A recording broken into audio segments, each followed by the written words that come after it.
Well. Welcome to the Media Roundtable Special Edition, where we dive into the secrets of the craft and provide our perspective on industry topics in service of marketers responsible for the success of an audio program, and as we love to call them, the Chief Audio Officer.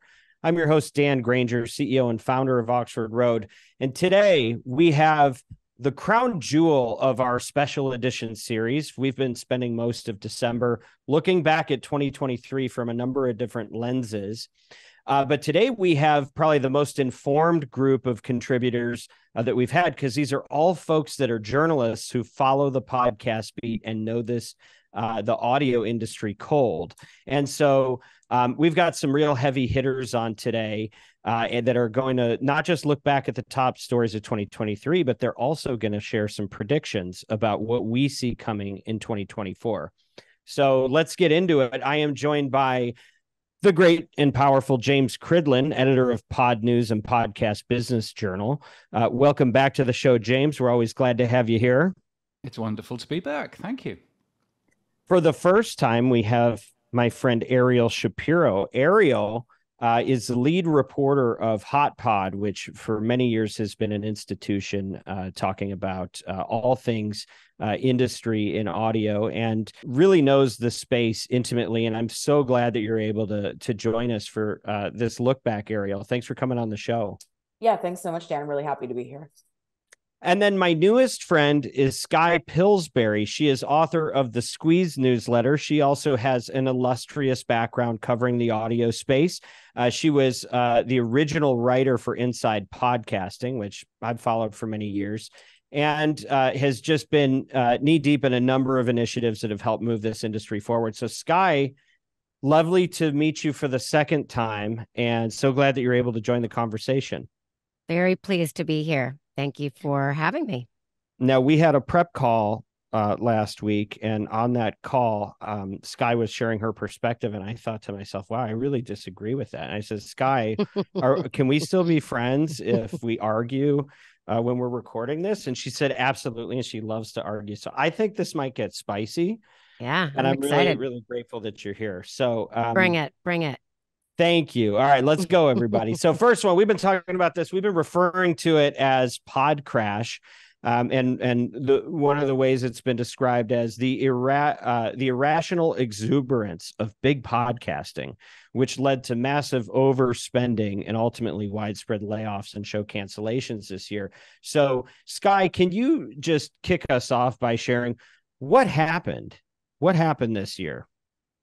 Yeah, well, you know what? I'm actually going to go way back and age myself and say that I'm old enough to remember the .com crash that actually happened multiple times. You know, industries are cyclical, and when there is an industry that feels new and is shiny, you know, people come for the gold. And I think that that's what we saw a lot of this year, were a lot of companies, most notably, most obviously, probably Spotify, coming in and spending hundreds of millions of dollars on companies. And then not only companies, but also celebrity deals and other kinds of deals related to podcasting. And I think it became pretty clear that they didn't know how to execute that well. They wanted to be in the industry. They wanted to be in the space. It seemed like the newest and exciting thing. And we've seen the outcome of that, which is, as you just mentioned, cancellations and layoffs. And we on the commercial side, but we've also actually seen it in public radio. I mean, it's been an industry-wide thing. Of course, there have been fears about economics that have sort of led to people, I think, deciding to move forward with layoffs. But you know, there's lots of different factors that contribute to something like that, of course. But I think that for me, it seems pretty clear that there were some bad decisions made, some mistakes made. And some of the CEOs have actually been really honest about that. Malcolm Gladwell, Daniel Ek being a couple of those. And when you saw them taking ownership of their contribution to the issue, what do you feel like they, what was the stated cause, if there was a theme? For Malcolm Gladwell, I think he literally said we grew too fast. We basically got too excited. I mean, he didn't use the words irrational exuberance, but in recorded internal meetings, that is what he is heard saying. That was not public. That was something that I think was reported by, shoot, I'm spacing. It wasn't me. But it was a recording that someone else reported on. And so that was not public facing information, but it did come out. In the case of Daniel Ek, he took a very, very different tack. Being a public company, he had to speak to investors, and he said, I made a mistake. Those words. And, I appreciate that he did it. Unfortunately, the people who bear the brunt of that it's not him. It's the people, it's the creators, it's the people who worked so hard to build these companies that he acquired. In case that wasn't clear. I think to Skye's point, you see this crash, and it's not that the industry as a whole just cratered. That's not it. You're seeing it in the kind of studios and shows that are the real prestige programming of the media. Like, these are the shows that you want to see continue. Like, a year ago, 2 years ago, it would be unfathomable that Heavyweight of all shows would be canceled, right? And part of the problem, was, yes, Spotify in particular, but many other companies as well, overspending, not really taking into consideration how much revenue they were bringing in, more so building in the hope that they would generate. If you build it, they will come. Exactly, right. So that growth was more important than profit. But then when push came to shove and profit became the thing, these companies are realizing that the way the podcasting business model works right now has a really hard time sustaining these kinds of shows. And that's because investigations, limited series, they're so important, and we need more of them, but they're expensive, right? Like, you're paying for travel, you're paying for multiple producers, engineers. Like, these are not the same kind of productions that you're dealing with just kind of a regular chat show. And also, podcasting is so new that it hasn't really been built out yet to subsidize those, if that was the decision we were going to make, right? Like at a TV, at a TV company, news for like NBC, right? Like, news is never profitable, but they decide to subsidize it with money they get from like theme parks and Bravo and the kind of more fun, trashy stuff that can be used to make something that gives the networks that is something valuable other than just profit and other than just money. And there may still be a way to figure that out, right? Like, I'm not ruling that out, that there is a model somewhere that can sustain these kind of shows. But we're clearly not there yet. And this year has really shown the danger of what happens when you're not able to figure that out.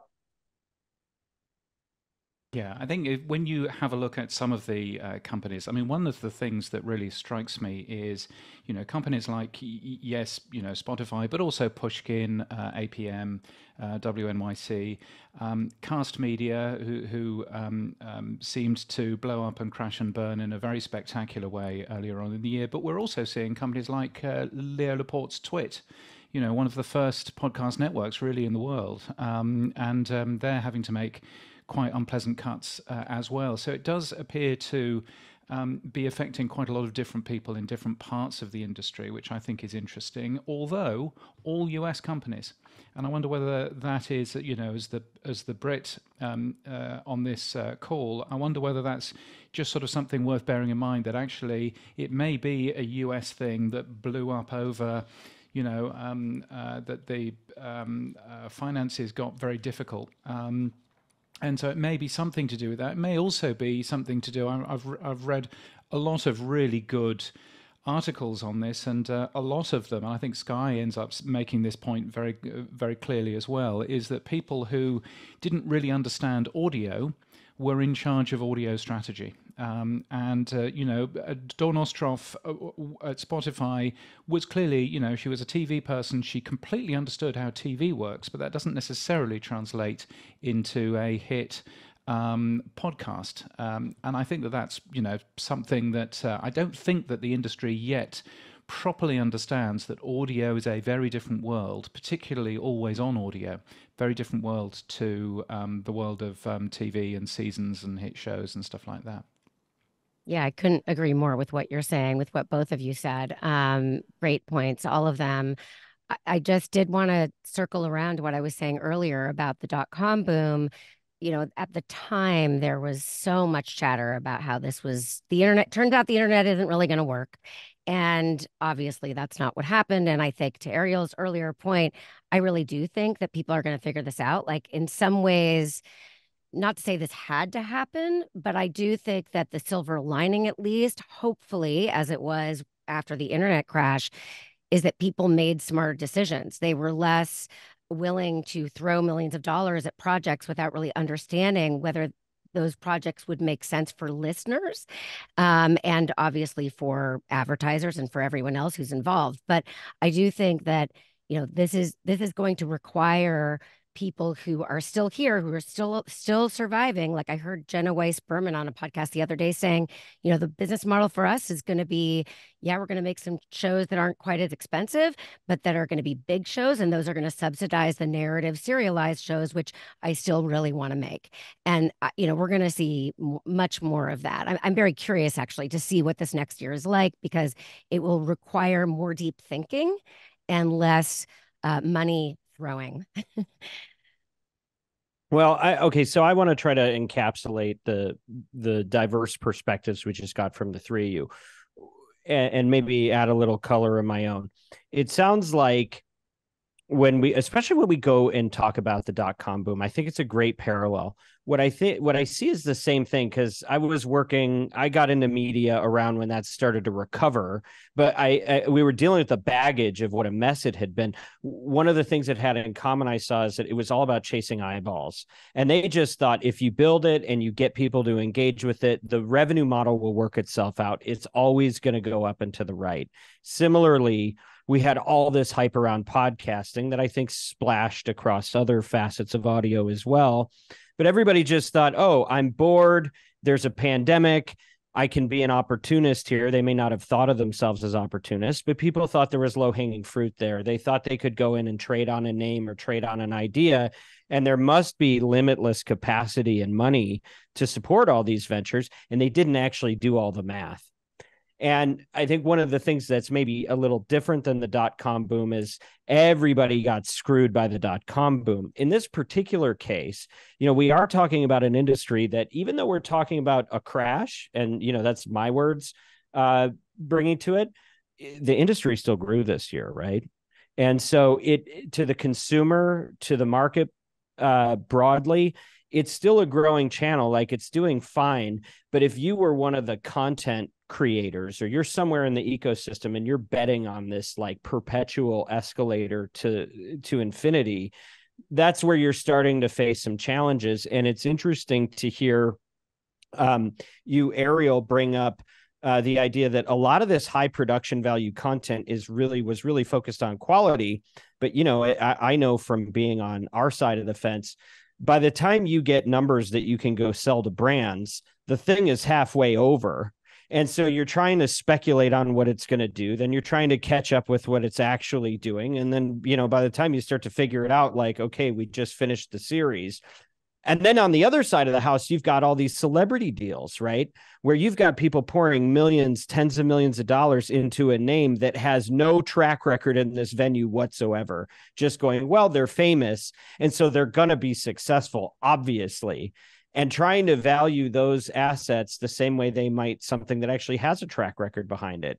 And so, in my view, a lot of this is healthy but painful in the short term, because it allows us to get a little bit more discerning about what assumptions we're building our plans based on, and if those are reality based or it's fantasy thinking. One of the things we talk about just in running our business is, like, when we see an opportunity, how many ifs are there between here and us realizing this great outcome? Is it like, if we can get this relationship to move forward, we will, be more successful because of it? Or it's, if somebody tries something that they've never done, and if that is successful, and then if they sustain and can continue to do it, like, how many ifs we got here? There are way too many ifs that people were making deals on before. So I think we're all seeing it from different angles, but the story is the same. And now I think the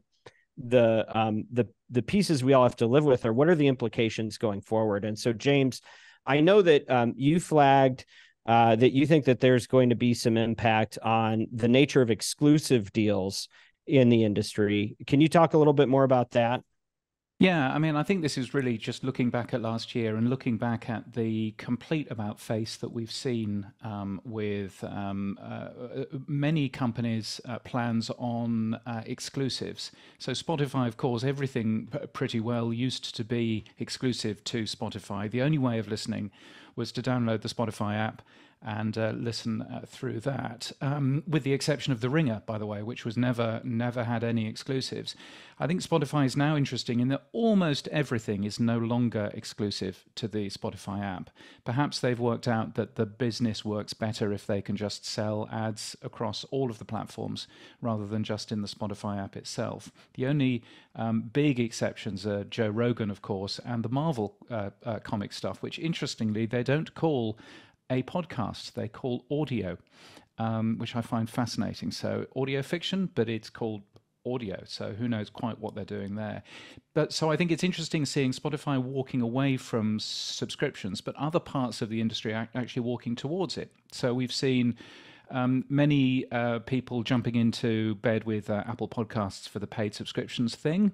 But we've also seen companies, again, out of the US, particularly Podimo as one example, who are tying up an awful lot of really good content, making that exclusive, paid for through the Podimo app in their various markets. And they just did a deal not so long back with one of the iHeart shows, where the iHeart show is available everywhere on RSS, apart from in 5 European countries, where they've made that particular show an exclusive to the Podimo app. So I find it fascinating to watch the different plans there in terms of exclusives and in terms of what works, what doesn't. The only thing that I would say is that from what I can see, downloads from the Spotify platform for all podcasts appear to be down quite considerably since August, and I don't know whether that's because of the fact that Spotify have opened up so many more of their shows to other platforms or not. But I find that a fascinating thing. So what will happen with exclusives next year? Who knows? But I think it's a really interesting place to watch. James, I have a question about Podimo in particular. I think it's really interesting that you bring them up. I haven't really been able to get my hands on it because it's not available in the US. But they keep trying to get me to write a story about them, and every time I ask about, I say yes, except I would need, some insight into the financials, because, this is, they're trying to do kind of like the Luminary was doing, right? Yeah. And is that working? Is it worth the cost? And every time I ask for financials, they demur. So I don't know, maybe you have more insight than I do as to whether or not, is it a profitable model? I don't know. Well, and before you answer that question, I want to pile on and ask, what can you tell us about Apple? Because we know that feature is available. I have no idea how they're doing on, are their subscriptions growing, or did they grow to a peak and now they're winding back? What do we know about either of them? I mean, I have never, I keep on asking Apple, give us some success stories around Apple Podcasts, paid subscriptions. Not sure that I ever really get any, but so I'm, and of course, one of the issues is that Apple Podcasts is only available on Apple iPhones, on toy phones, and so therefore it's not available on Android. I suspect that that's because of the 30% that Google would want to charge. And if Apple worked out a way of getting around that, then then everything would all crater and crash and burn. So I can kind of understand that. I think Podimo is fascinating. We had somebody. I ran an event in London in early October. We had somebody from Podimo speaking, and one of the things that I asked him on stage was, how is it working financially for you? And he was saying it is very expensive to get into a new market. because you need the content. You need to be able to actually start with enough content that people will actually pay for. And so some of that is acquisitions, and they are doing some acquisitions, but a lot of that is making stuff. And I find it fascinating, yeah, as you do, Ariel, in terms of quite knowing where they're going. But they do seem to be hoovering up, particularly public service talent from public radio. They seem to be hoovering that talent up, and I know that Denmark Radio has lost a lot of their talent over onto Podimo. Similarly, we're seeing here in Australia, we're seeing some radio talent moving from broadcast radio onto Spotify, who still have a couple of exclusives here as well, actually. So so I'm not sure that exclusives are dead quite yet, but I think it's a fascinating thing to watch. And that's actually another really interesting point about where these big public radio personalities are going. And, here that's an issue since a lot of people got laid off at NPR, WNYC, PRX, so they're all talented. They have to go somewhere, they are kind of the proven quantities, right? That you could put on a new show and could almost certainly make something good and gain an audience. And to another point, and there's one show that I think has done actually a really good job, is the News Agents. So all former BBC hosts doing this kind of like substantial news chat show. I don't mean chat show to say that lightly, but it's a really good panel podcast. And it's charting like crazy in the UK. I think it's actually doing, for a British news show, it's doing decently well here as well. And so, that's certainly something I would like to see, right? And that was the Gimlet thing. It was taking this public media perspective into a private setting. We saw what happened there, but I think that there's still a lot of potential there for creating things outside of public media with these journalists.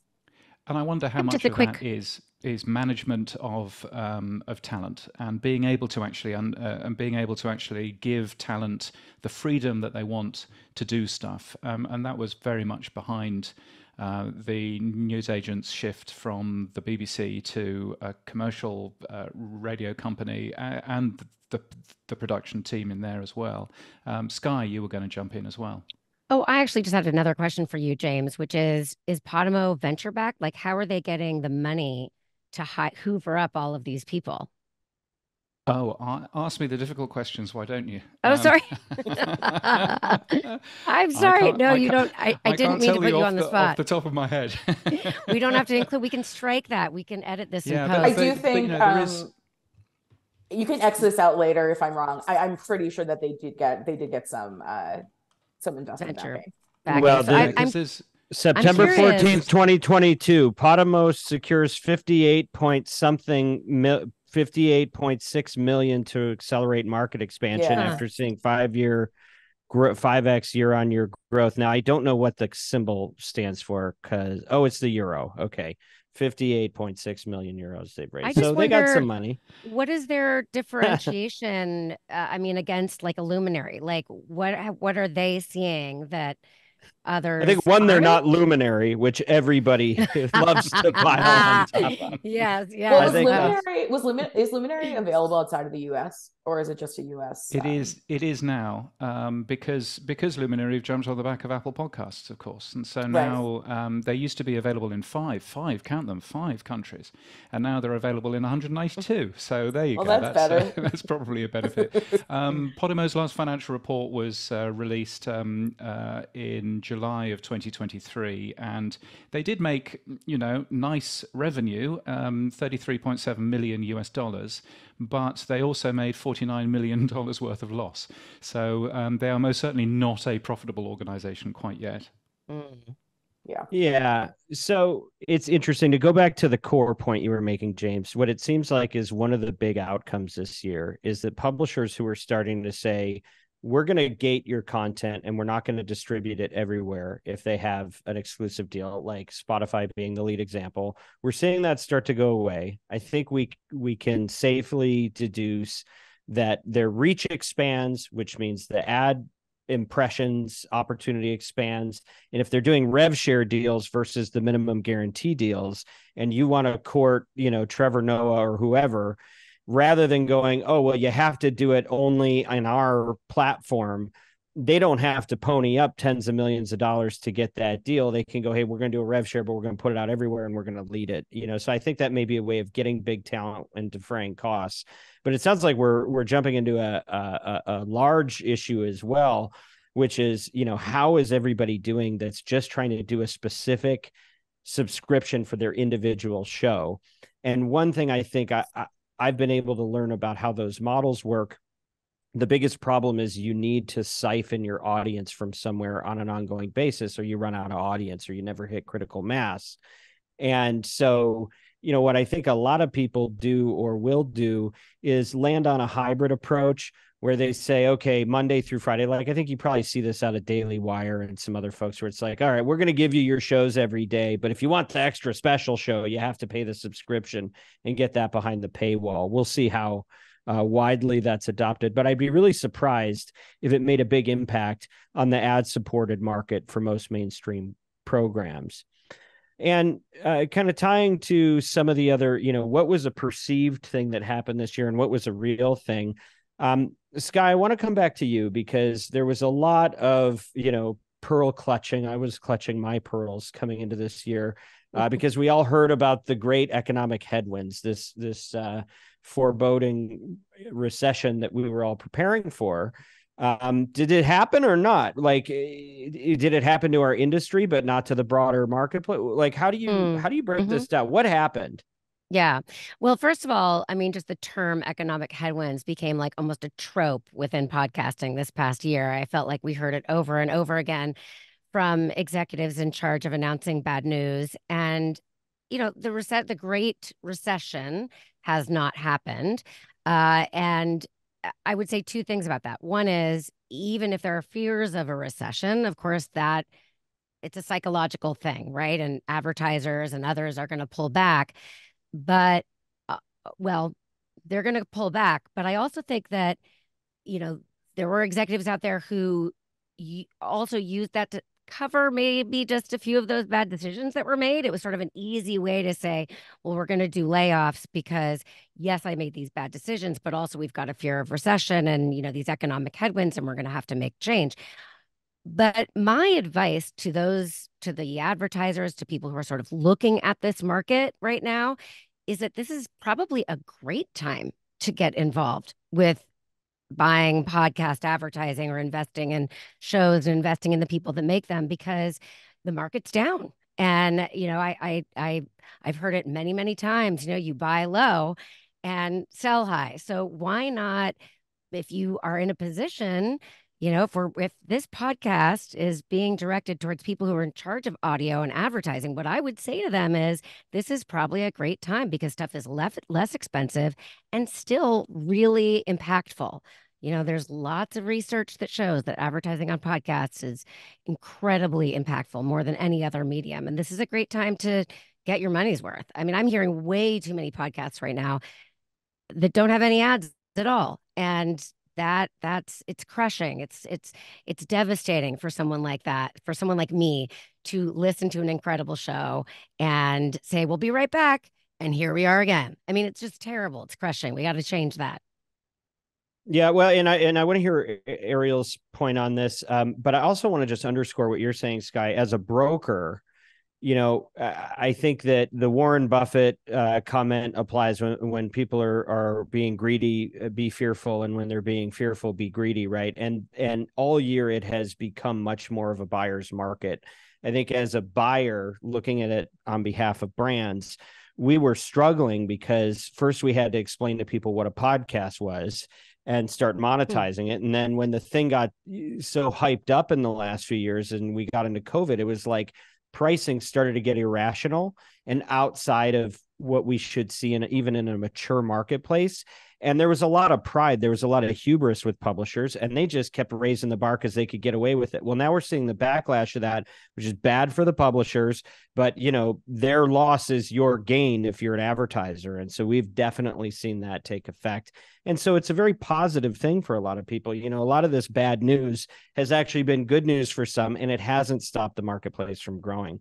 Ariel, what were you thinking on this one?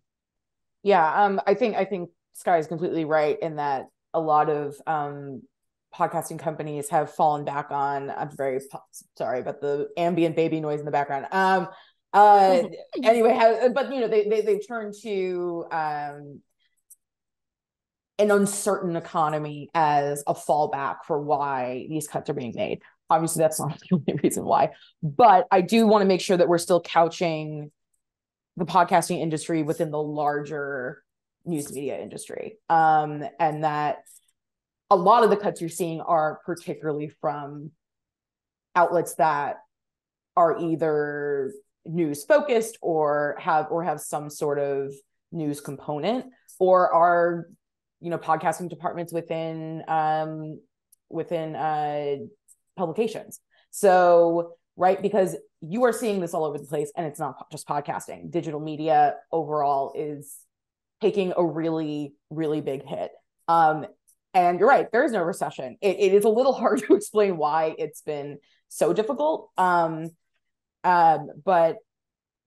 it's for better or worse, podcasting's fate right now, or at least this part of podcasting is tied to the rest of the news industry. And until they also figure their stuff out, it's going to be a hard thing to overcome. So, because, and again, you look at Vox Media, we had plenty of layoffs. BuzzFeed, Jezebel was shut down for a little bit until they were mercifully bought by someone else. So, it's for me too. I have to remind myself when I'm writing the newsletter, just take a little bit more of a bird's eye view and see where it lives within the larger ecosystem. Ariel, that's a great point. And I think we do need to remember that even though we work in an industry that's been affected, it's not the only industry that's been affected. And I think we have to kind of grade things on a curve as we're judging ourselves and our peers in our industry. I want to put you back in the hot seat, Ariel, on what you see happening from a programming standpoint as a byproduct of some of these changes. I know that there's been what some might call a retrenchment to safer bets.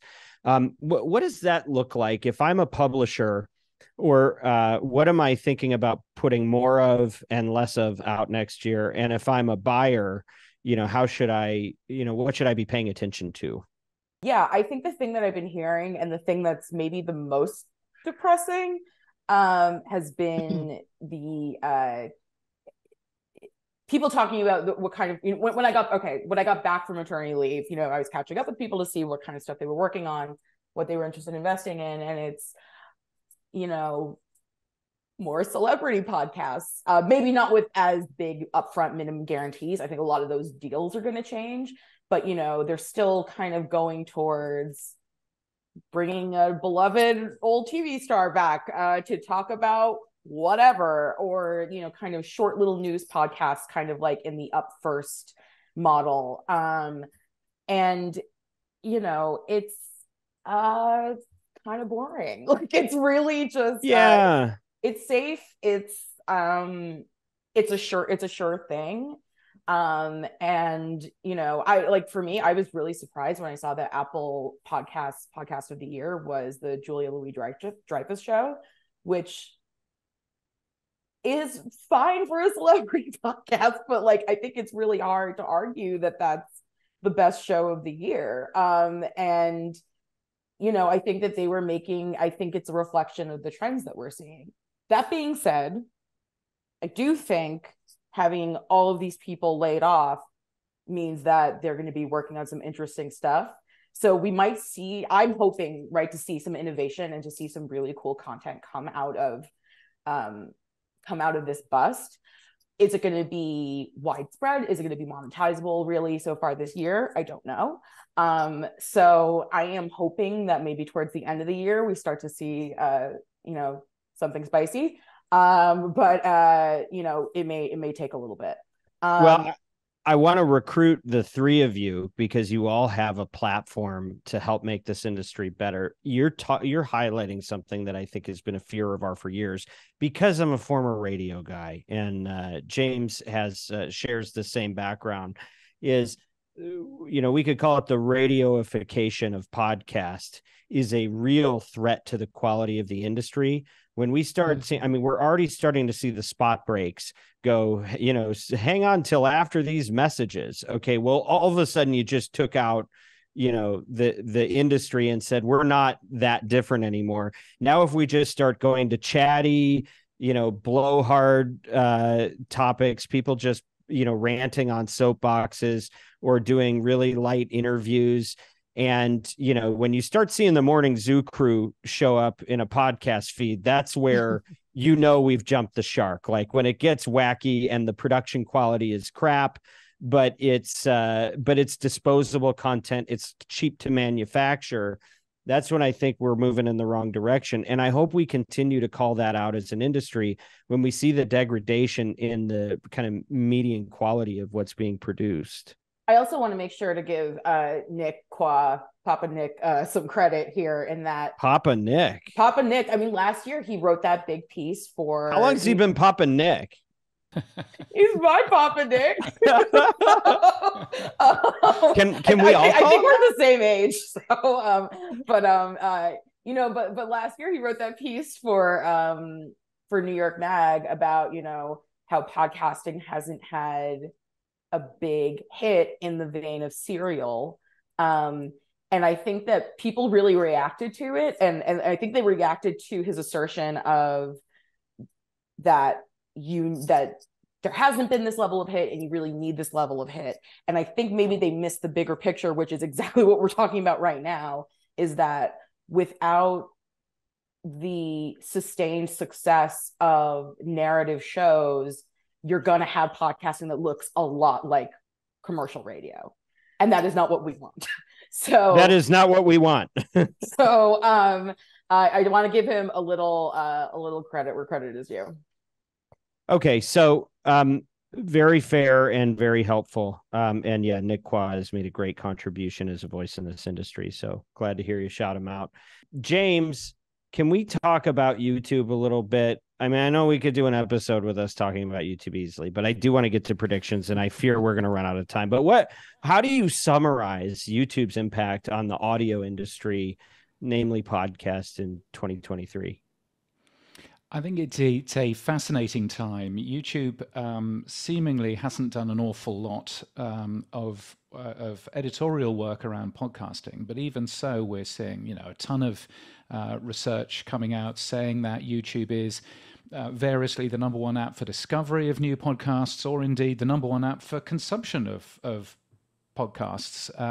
Sounds Profitable released some data relatively recently saying that Joe Rogan is watched by 72%, I think, of all of his viewers are on YouTube, not on Spotify, which should probably give Spotify a little bit of cause for concern. But of course, YouTube has managed all of this without actually launching yet properly their podcast platform. And I think it's going to be fascinating looking at what happens in 2024. They launched Google Listen, then they launched Google Play Music, only in the States and Canada. Then they launched Google Podcasts. So maybe fourth time is the charm with YouTube Music. But they do have someone who has a steeped background in this area, Steve McClendon, who used to work for the 60dB, which was a personalized audio stories app. He completely understands audio, and I think you can see that in the YouTube Music app, because it is a very good, compelling podcast consumption app. So fascinating to see what happens there for next year. But of course, what that means for the audio officer, for the chief audio officer, is that the rules around advertising in YouTube are different. Host reads aren't blocked, but 30-second spots are. And obviously, programmatic ads aren't going to work at all. And I wonder whether or not YouTube having podcasts is going to confuse both consumers about what a podcast is and the ad market about what a podcast is as well. And I'm kind of looking at that and going, will this destabilize the industry during 2024 when all of a sudden YouTube Music, which is a pre-installed app on Android, which is the biggest mobile platform in the world, will that destabilize things, and what effect will that have on our industry? Yeah, well, James, oh, sorry. You go ahead. Well, I was going to set it up. I mean, James, and maybe Skye can chime in on this because I know she has some thoughts. But when a podcast shows up on YouTube and there's a video component, is it even still a podcast? This drives me nuts. Okay, I know, James, you're supposed to speak first, but yeah, let me hear your words, James, first. Now, I was just going to say that my definition of a podcast is whatever the audience calls it. And that's, I've always been driven by whatever the audience wants. But even you were just saying that it muddies the waters a little bit. Would you not agree with that? It muddies the waters, and I think it's already so hard for podcasts to have become a thing that the mainstream acknowledges as a thing, to then refer to videos of podcasts as podcasts. Like every time that happens, a little piece of me dies when I hear that come out of. It's always, like a millennials. I mean, no offense, Ariel. It's always someone who's a lot hipper than me who says it. And millennials are not hip anymore. I would really just want to correct the record there.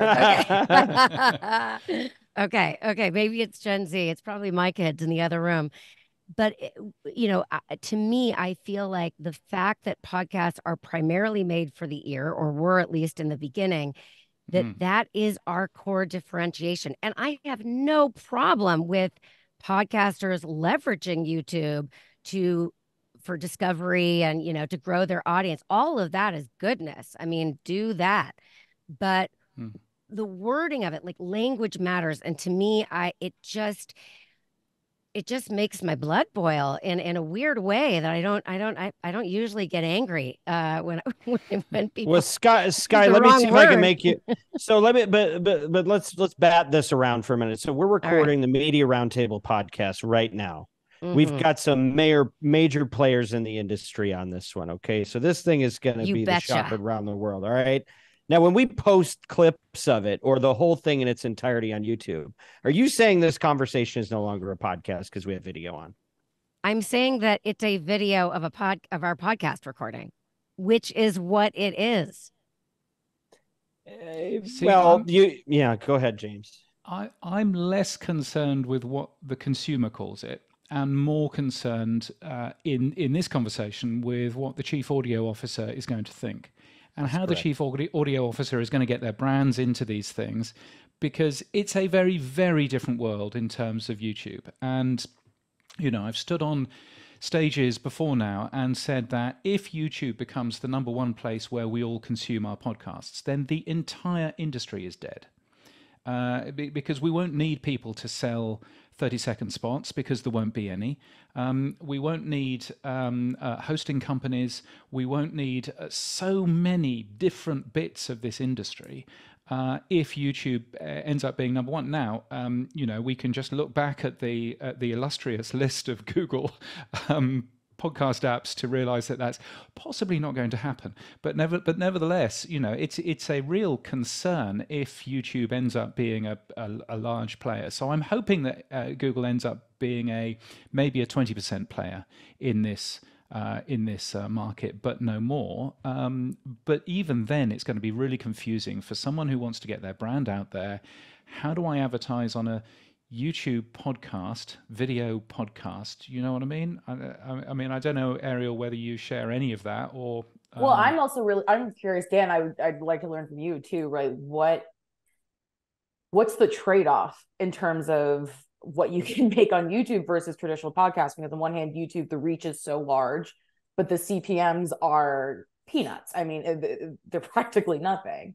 So how does that, I remembered when I was researching the economics of podcasts, when I was doing the list for Forbes on how people made money on podcasts, which was quite an adventure. But at the time it was like, oh, they would kind of like lump in their YouTube views into their overall downloads number and then still try and charge it at the main CPM.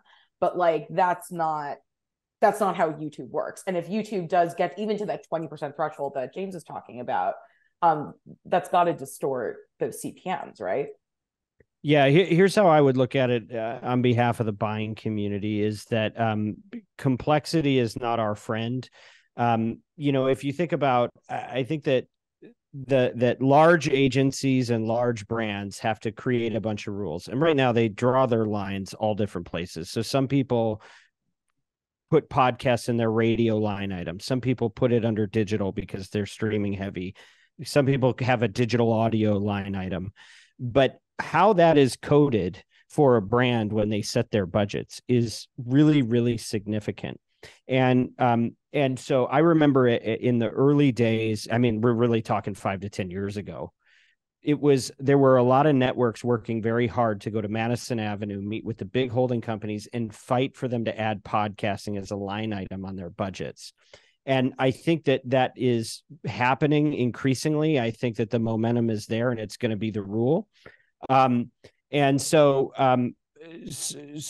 the challenge is if you force a new definition to something that is a podcast that goes on video, if it's a native audio conversation that you're now distributing with a video on a video platform, probably YouTube, possibly elsewhere, somebody's going to have to go fight that battle all over again, or the video impressions will get neglected. And so we kind of have some infrastructure around people doing influencer marketing with YouTube influencers. And then you have podcast and audio influencers. But when they cross over between the two, it can really get lost in the shuffle. And if you want creators to maximize the revenue they could be getting to support their shows, the best way to do that is to give them simple definitions for the brand community to buy through. So you might be right. Technically, we might be able to be more precise if we add more words to the lexicon, but we're already so chaotic. We're already so disorganized without common definitions of things in this industry. I'd hate to increase that any further than we already have. So you're saying it's interesting because what you're saying is that it actually, what I'm seeing as complicating what a podcast is, you're saying actually keeping the term podcast, even if it's on YouTube, keeps it simpler for the advertising buyer. And that makes complete sense to me. So yeah, because otherwise they've got to go across the hall and go to the influencer team and go, hey, can I get some of your revenue to put against the video component of this podcast? You don't want them having to do that. The more steps they got to take, the less likely they are to do it. So 100%. Yeah. So I think it's actually better for their business if we can forego that. Mm-hmm. Yeah, I get that. I still am going to have trouble with just the language of it, but somehow I'll get through it. But I get the reason for it. I get the reason for it from a business perspective. Yeah. I just, I don't like the idea that we are sort of giving away what I feel is so much of our value, which is that we are ultimately designing for someone's ear, and that is what sets us apart from books, television, like everything else. That is, we've cornered the market on the ear. I mean, aside from music, of course. And I think that there is a different experience when you actually listen to something in your ears and you don't look at a video. I fell in love with podcasting, and I know this is a detour and I'll get back on track in a second, but I fell in love with podcasting because of what it did to my experience when I was interacting with the medium just in my ears. So I think it's that part of it that I mourn when people refer to it in a way that makes me, sad. Yeah. Well, it is sad, but oops, sorry. No, please. I want to hear it. Let's lament. I was going to say it is sad, and let me be clear, it is sad. But the unfortunate reality is, TikTok is still the number one discovery platform in the world, and you can't go viral on TikTok without a video. Like it's just this inescapable thing. And it's the same with music too. Like, it's not just, is the music good? It's, does a song apply to some like stupid TikTok dance trend? Get plugged into all these different videos. And that's something that, we might have to make peace with in the short term. Yeah, we might. Exactly. But let me make one more point, which is that earlier we were all sort of lamenting the idea that we're, at least in the short term, in order to figure out what the winning business model is, a lot of these companies will have to spend more money on more inexpensive shows, chat shows, things that are where a piece of it can go viral more easily, or something that is inexpensive to make, that isn't a narrative, serialized, et cetera, et cetera. And the growth within YouTube of that, and the growth of podcasters trying to figure out how to take advantage of all these different platforms, the TikToks and this and that, are just going to push podcasting in that direction. When podcasting, what I love about it is that it's like this slow medium. It's not something that can be like, you don't get the same experience by watching a clip of a podcast on TikTok. You're not getting the deep, forgive me for saying it, here's another trope, the intimate relationship that you have with the people who are making that podcast when they're in your ears is just not going to happen when you're seeing it on TikTok. Again, I get what you're saying, Dan, about the business element of it, but I just feel like it does take us away. All of the things that we're talking about take podcasts, splice and break podcasts up into something completely different, that to me, they don't do the same thing. They don't have the same impact on the listener in the end. Well, I'm going to just wrap this up and move us to our final section by agreeing with you and sharing some of your grief, because I do believe that audio has a special relationship with the audience. I believe that there's no more intimate way to connect with somebody. But, I think I'm just at peace with the idea that we need to be a little flexible here, because right now discovery is a problem. Audio discovery is a disaster compared to video channels. And while we're still growing and kind of getting our footing, we may need to just go where audiences are with the same core content. And yeah, you've got some, like satellite radio carries CNN and the cable networks. It's not the same as what it was designed for, to be seen. On the other hand, if they can expand their footprint, advertisers can benefit from it. It's more revenue opportunities to support the content. Maybe we look the other way on that for the time being. But I hear your grievance. Your grievance is registered. And thank you for sharing it here on the Media Roundtable. Can we talk about 2024 really quick? Because I know you guys are going to have to go, and our listeners are going to have to go. They only set aside like an hour for this. Hopefully they know to listen at like 1.5 speed to save time. I want to get Nick. you guys. That's right. So like Papa Nick. So check it out. So we have a big year coming up. They tell me there's an election in the United States that may have some impact. And there's a lot of volatility right now. We're like in the middle of this tech clash and COVID lash and all these different things changing. So I'm going to ask you guys to make some real hard predictions. And I've reworded them, as I warned you, to make it really binary, so you can't give me a it depends. So I'm going to tell you what the question is, and I'm going to ask each of you to just say like up, down, yes, no, and then you can share any other context you want around your answer. So here's the first one. In 2024, will all of audio, streaming, radio, smart speakers, podcasts, will audio consumption, will listenership be up or down over 2023? James, you want to go first? I'm going to go for the third option, static. Flat. All right. Okay. James says flat. Okay. Skye. So I'm saying up, with the caveat, James, that earlier you said that downloads were down. Which seems to be in conflict with, what I'm hearing about listenership. So I am not a research analyst. I don't work at any of the firms. I have no inside knowledge, but I feel like it's going to continue to go up. I can't see it being static. I feel like this is a growth market. All right, Ariel. Up. Up. At least for the US. It's an election year. People are going to be listening to podcasts like crazy. During what I'm sure will be an extremely normal time.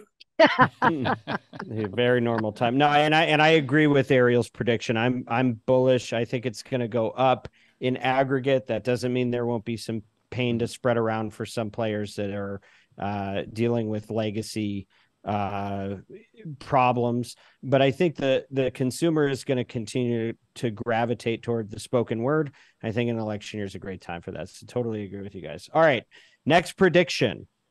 2024, will revenue for, and I'll just call it the ad-supported side of audio, will that be up or down in 2024? Who wants to go first again? Yeah, if you want to, but if you want to shirk it, no, I will say revenue will be up, both ad revenue and also non-traditional advertising revenue as well. I think it's going to be up too. Okay, and I'll jump in and say I agree with that prediction. Ariel, let's go to you. Definitely up on the ad side. Again, political ad spending is going to be massive. Also in radio, and I do think there will be some bleed over into podcasting as well. Mm-hmm. And I hope James is right about that non-traditional revenue. Definitely hope to see subscription revenue increase as well. Maybe people have slightly less subscription fatigue than they did in the past. Skye, how about you?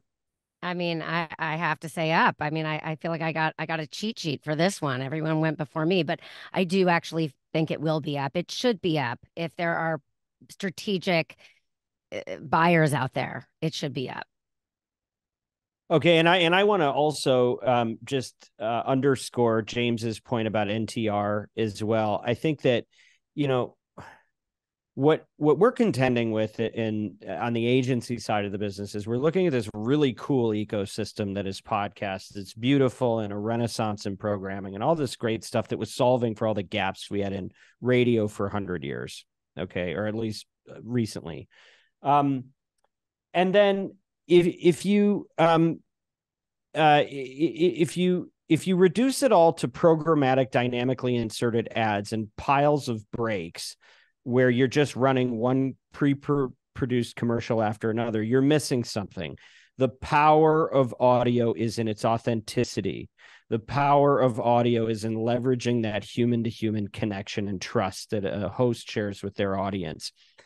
And NTR is something most people that work in the industry, I don't think, really even comprehend yet. We knew it from other media types, but the ability to take a relationship between brand and creator and create something that is new, that is not bound by clocks, to have ancillary integrations, live demonstrations, secondary interviews. Like, there are so many things that are low-hanging fruit for brands to be able to do to engage with an audience that are more than just trafficking through an exchange. I think that is a massive untapped opportunity. Even the merch business on top of subscriptions.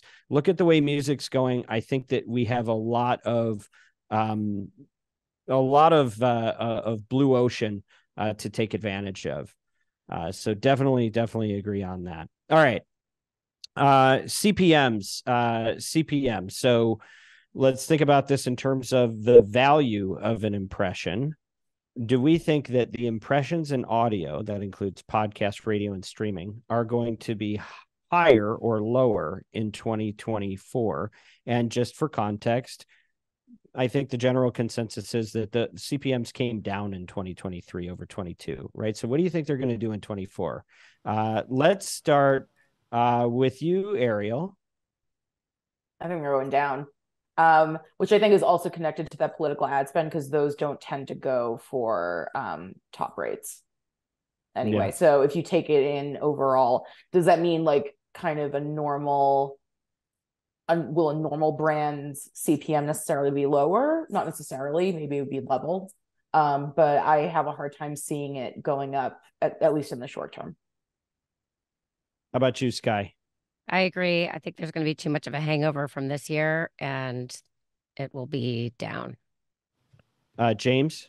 Yeah, and I think, from my radio background, I wish that it will continue to go up because it is essentially the value in this particular business. I'm pretty convinced that there will be parts of the industry that won't be fighting for that value, and unfortunately, I think that yield will go down, which I think is a mistake because we should be fighting on keeping cost per thousands up as far as possible.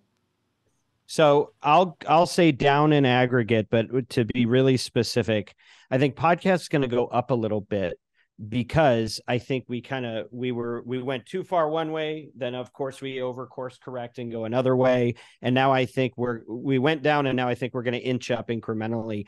Radio, I think, has to continue to decline. I think that's what, I think as long as there's radio, it's probably going to be in decline on the value of an impression. And I think the same thing is true in streaming. We've got Pixelgeddon coming, and a lot of the streaming audio success has been predicated on the measurability for brands to be able to use pixels. And as that gets harder in a new environment, what they're projecting is going to be a post-pixel world, I think that's going to be harder to do. So I'm going to say in aggregate will go down, but I think podcasts will see some bright spots. Okay. Content investment. You guys already kind of did answer this earlier, but let's just clarify it for the record. Because look, at the end of the year, we're going to look back at this stuff and we're going to go, were we right or were we wrong? So let's start with you, Skye. Are people going to spend more or less on content in 24 than they did in 23?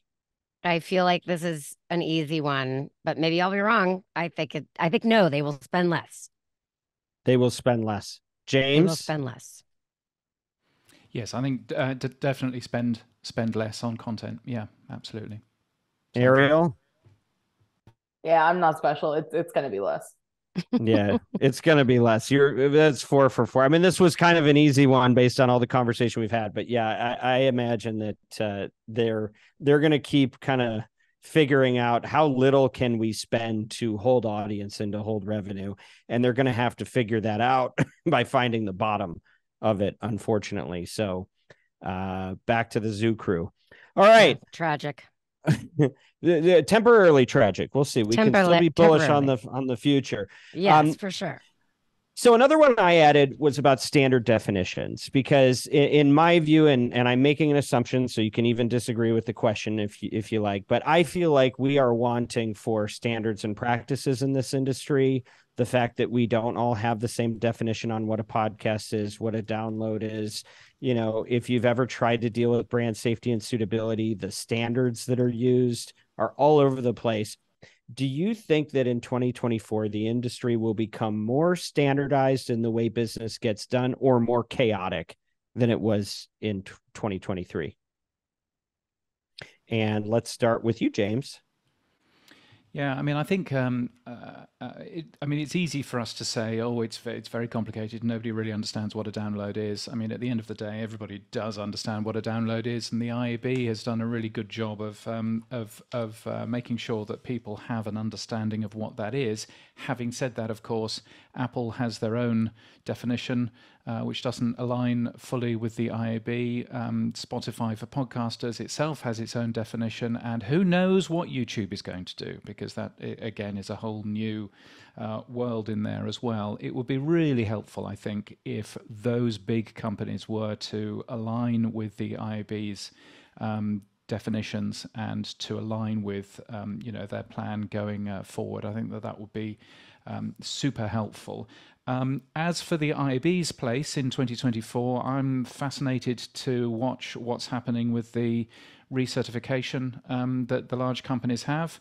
As far as I can see, there are some very large companies that have not recertified and will not be IAB compliant by the end of the year. So I'm fascinated to see whether the IAB will be the arbiter of all of this in 2024, or whether actually we might end up with the Podcast Advertising Bureau, an organization that cares about podcasting rather than everything else that happens to be online.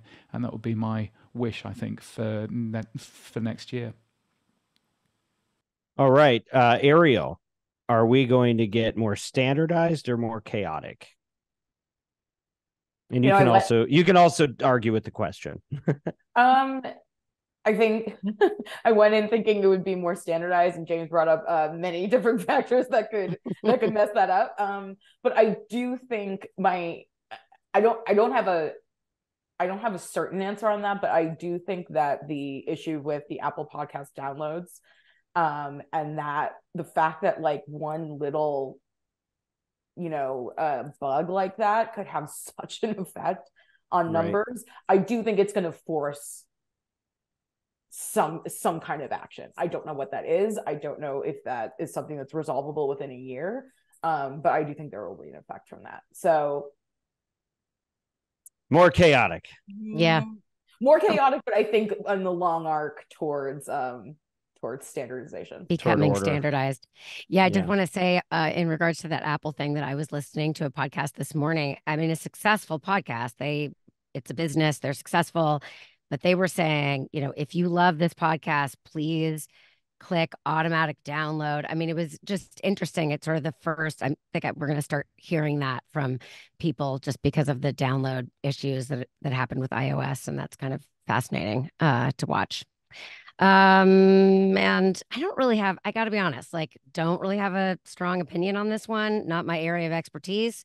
But I think somewhere in the middle. I think I'm probably, and it may not be the fairest question for me to ask you guys. I'll just share the kind of the genesis of it, because I think it's important for the industry, which is when people are buying it, when people are supporting it financially, the rules that we have to deal with, or lack thereof, from network to network is crazy. Like, you do a deal with a host and you assume that they're going to be an exclusive endorser of a product. Well, some networks are now deciding, well, they can endorse two competitors. That's fine. That's our rule, right? Now in radio, that almost never happened, except for Howard Stern, who would do that from time to time. Pretty much everybody else, they would have one brand per category. The breaks would be the breaks. If they were going to change a variable in how they're doing business with you, they'd notify you beforehand. We're seeing everybody going their own way and making up standards and practices, whether or not definitions is the right way to put it. There is a lack of standardization in the way business is done in this industry that is super problematic. And I see it getting worse before it gets better, because when we don't have a common language, you get chaos, and we feel the impact of that frequently as rules change without warning and are different from one publisher to another. So my prediction is that it's going to get worse before it gets better, and that the pain that that's going to cause is going to be productive long term, because it will force us to, if we're going to have a podcast advertising bureau, it will force us to figure it out. When we kind of get sick and tired of being sick and tired, that's when change occurs. That's what I think needs to happen. So when you guys are reporting in 2024 about how consumer confidence is being lost because of this thing that wasn't clear, or that, like, simple example, using AI to have a host voice an ad. Okay, there's no rules about that people have standardized. But when it starts happening, we're going to start seeing rules pop up. And I think, unfortunately, we have to stub our toe a lot to get there. So that's why that's an important one for the business of podcasts to me. We're about to wrap, and this has been magnificent. I think we could all go even longer on these topics for sure. Did we miss anything? Are there any predictions or final comments anybody wants to throw out there?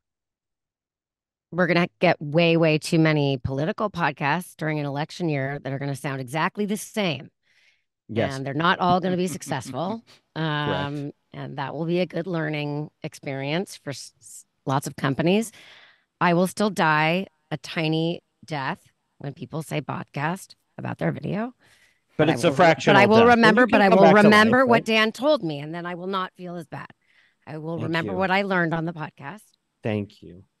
And I think from my point of view, AI is going to be fascinating to watch. I will never get more bored than receiving yet another press release about yet another podcast which has been made wholly with AI. And isn't this exciting?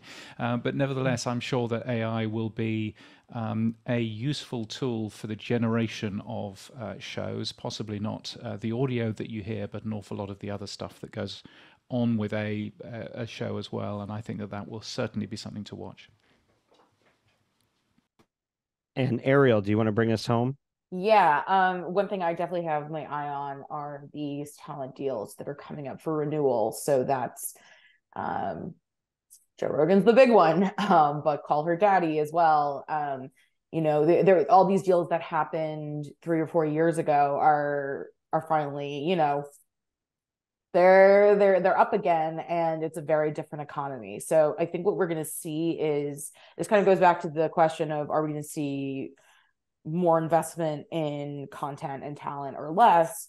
I think that I don't think these deals aren't going to happen. I think they're going to happen in some form, but I do think that they're going to look pretty different. Definitely less on the minimum guarantee front. They'll probably look more like the Trevor Noah deal, where he got, I think it was like $4 million up front and then a cut of the advertising thereafter.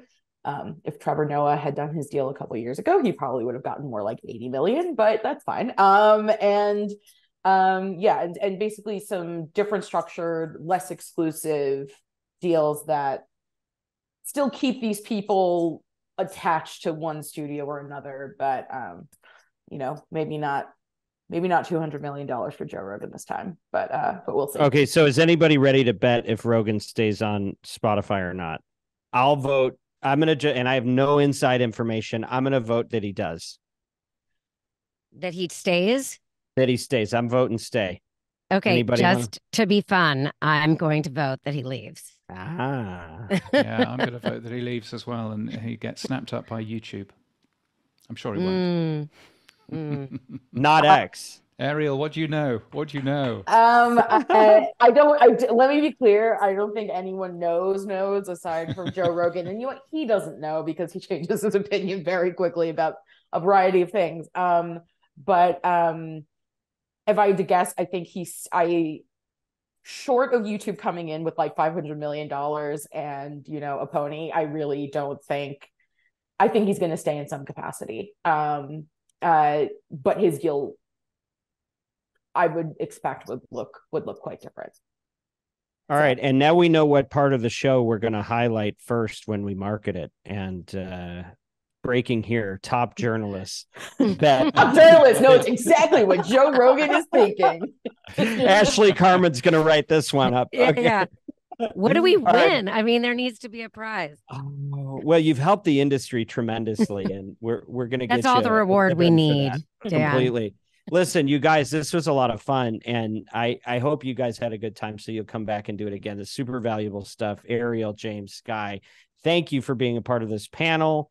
If you're a chief audio officer, buckle up, keep listening. We're going to keep doing this every week in some form or fashion, and you will hear James Cridland again. And if we're lucky, we'll get Skye and Ariel to come back as well. Thank you for the predictions. In January, we're going to look back at the predictions we made at Oxford Road in January to see how accurate we were. We're going to let you decide and get our report card on that, and we'll be reporting that to you here. This podcast is brought to you by Oxford Road, where we want you to succeed in audio and to use your influence for good. As members of the marketing community, we have the power to advance voices that don't just entertain, but edify, and to rise above our differences and show that collaboration is possible when we treat each other with respect. We'd love to hear from you. Any feedback, suggestions, email us, info@mediaroundtable.com. And if you're a marketer looking to align with our vision, reach out to our agency, Oxford Road, by visiting oxfordroad.com, subscribing to our weekly newsletter, The Influencer. Special thanks to Bianca, Haley, Scott, Mary Jane, Everett, all the people I'm forgetting in podcast one. And before I say the final tagline, where can people find you great individuals? Ariel, what's your plug? Wait, you got to tell them how to subscribe. Yeah, how do you want people to contact you? Oh, sorry, I should have set you up for this. I really don't use social media, so just email me. I'm at ariel.shapiro@theverge.com. What, do you have a newsletter you'd like them to subscribe And I have a to? newsletter. It's called Hot Pod, and I've heard of this. Hot Pod. And we write about the audio industry, podcasting in particular. Isn't that Nick Quah's newsletter? That's what I'm just kidding. Perfect. All right, Hot Pod for Ariel. Okay, Skye, how about you? You got a plug? Sure. You can find me at thisisthesqueeze.substack.com, and you can email me at skypillsatwork@gmail.com. James, bring us home. And yes, I run 2 newsletters, a daily one called podnews.net. It's very good, highly recommended, free, and a weekly one, podnews. No, it's not. And a weekly one, podcastbusinessjournal.com, which contains a long form interview in there every week and lots of exciting stock graphs. This is a solid sales pitch. All right, everybody, influence responsibly. Have a good end of the year.